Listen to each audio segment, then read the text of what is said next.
CMR shopping mall మన height Nagar లో భాగ్యలతా కమాన్ పక్కన ఫిబ్రవరి 29న ప్రముఖ సినీ తారలచే గొప్ప ప్రారంభం. రైతన్నలను ప్రతి అడుగులోనూ కూడా చేయి పట్టుకొని నడిపిస్తా ఉన్నాం. తోడుగా ఉంటూ ప్రతి అడుగు కూడా వేస్తూ వచ్చాం.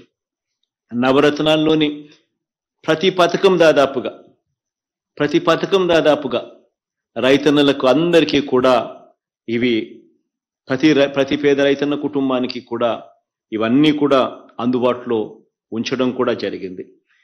ఈ పెట్టుబడి సహాయాన్నే ఒకసారి తీసుకుంటే మనం ఎన్నికల ప్రణాళికలో ఎన్నికల మేనిఫెస్టోలో మనం చెప్పిన మాటలు ఒకసారి గమనిస్తే మనం చెప్పింది 12,500 ఇస్తామని 4 సంవత్సరాలలో 50,000 రూపాయలు ఇస్తాము అని చెప్పి మనం ఎన్నికల ప్రణాళికలో చెప్తే ఆ చెప్పిన దానికన్నా మిన్నగా 5 సంవత్సరాల పాటు రైతులకు ఖచ్చితంగా ఇది అమలు చేస్తూ 12,500 రూపాయలని చెప్పింది ఏదైతే చెప్పామో దాన్ని 13,500 కూడా చేసి ఏకంగా చెప్పిన 50,000 అని చెప్తే 13,500 ఇంటూ 5 సంవత్సరాల కింద ఏకంగా 67,500 ఇచ్చి చెప్పిన దానికన్నా మిన్నగా ప్రతి రైతన్నకు 17,500 రూపాయలు ఎక్కువగానే ఇచ్చిన ప్రభుత్వంగా మన ప్రభుత్వం ఉంది అని చెప్పడానికి కూడా గర్వపడతా ఉన్నా.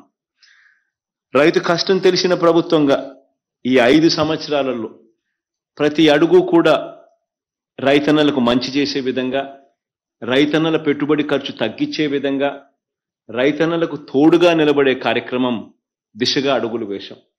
దాదాపుగా 19 లక్షల మంది రైతన్నలు వారందరికీ కూడా మంచి జరిగిస్తూ 9 గంటల పాటు పగటిపూటే నాణ్యమైన కరెంట్ ఇచ్చే కార్యక్రమం కూడా జరుగుతూ ఉన్నది కూడా ఈ 57 నెలల కాలంలోనే. అసలు మనం అధికారంలోకి రాకమునుపు ఇలా పగటిపూటే రైతన్నలకు 9 గంటల పాటు ఉచిత కరెంట్ ఇచ్చే పరిస్థితే లేదు, అవకాశమే లేదు. ఎందుకనంటే ఫీడర్లలో ఆ కెపాసిటీ లేదు. ఆ ఫీడర్ల కెపాసిటీ పెంచకపోతే ఇది ఇచ్చే అవకాశమే లేదు. ఆ పెంచడానికి మరో 1,700 కోట్ల రూపాయలు ఖర్చు చేస్తే తప్ప, ఫీడర్ల కెపాసిటీ పెంచితే తప్ప రైతులకు పగటిపూటే 9 గంటలు విద్యుత్ ఇచ్చే పరిస్థితే లేదు అని చెప్పి అధికారులు చెప్పినప్పుడు ఆ 1,700 కోట్ల రూపాయలు కూడా ఖర్చు చేసి రైతన్నలకు పగటిపూటే ఈ రోజు 9 గంటల పాటు రైతన్నలకు ఉచిత కరెంటు, నాణ్యమైన కరెంట్ ఇచ్చే కార్యక్రమం కూడా జరుగుతూ ఉన్నది కూడా కేవలం ఈ 57 నెలల కాలంలోనే.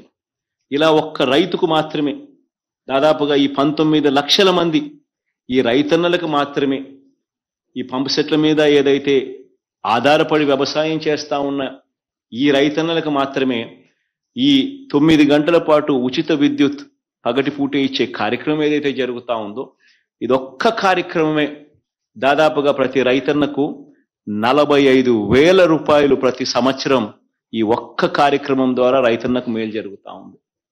ఈ ఒక్క కార్యక్రమం ద్వారా పగటిపూట 9 గంటల పాటు ఈ రైతన్నకు వచ్చే ఉచిత విద్యుత్ కార్యక్రమం ద్వారా సంవత్సరానికి దాదాపుగా 9,000 కోట్ల రూపాయలు ఖర్చు చేస్తూ ప్రతి రైతన్నకు కూడా మంచి చేసే కార్యక్రమం జరుగుతూ ఉంది.